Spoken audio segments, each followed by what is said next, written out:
2 heures et demie, c'est le temps qu'ont duré les échanges entre les populations de la ville de Sia et le président de l'Assemblée nationale. Elles étaient représentées par toutes les composantes de la société et les populations ont surtout axé leurs doléances sur le développement de la région. Ce qu'il faut retenir est condensé dans ce reportage signé Kassoumi Logo et Moumouni Barou.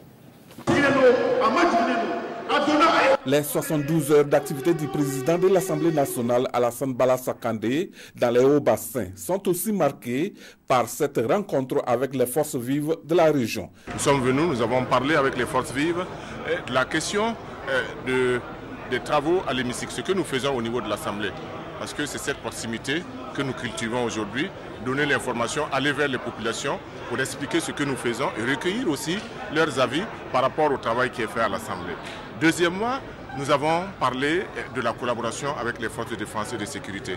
Comme nous le disons, nous n'arrêtons pas de le dire, notre pays est attaqué et nous devons compter sur ces hommes-là.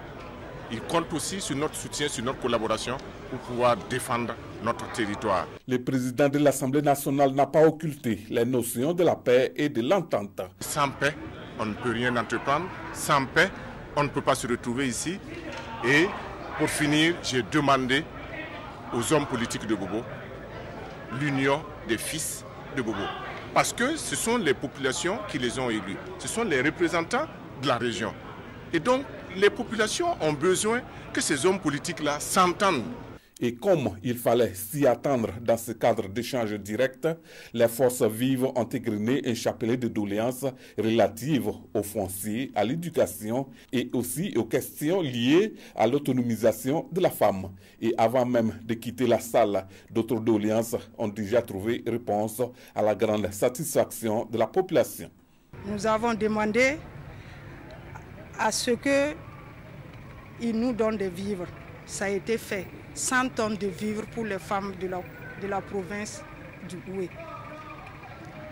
Et encore, nous avons demandé à ce qu'au niveau de la maison de la promotion de la femme, que ça réponde aux normes. Une maison de formation, d'apprentissage qui peut nous permettre d'obtenir des revenus mensuels pour subvenir aux besoins dans nos foyers. Et ça aussi, ça a été pris en compte. Cette connaissance du terrain par les parlementaires pour découvrir les réalités des régions sera davantage renforcée selon le président de l'institution et c'est aussi une manière, dit-il, de se familiariser avec la population pour espérer un développement durable.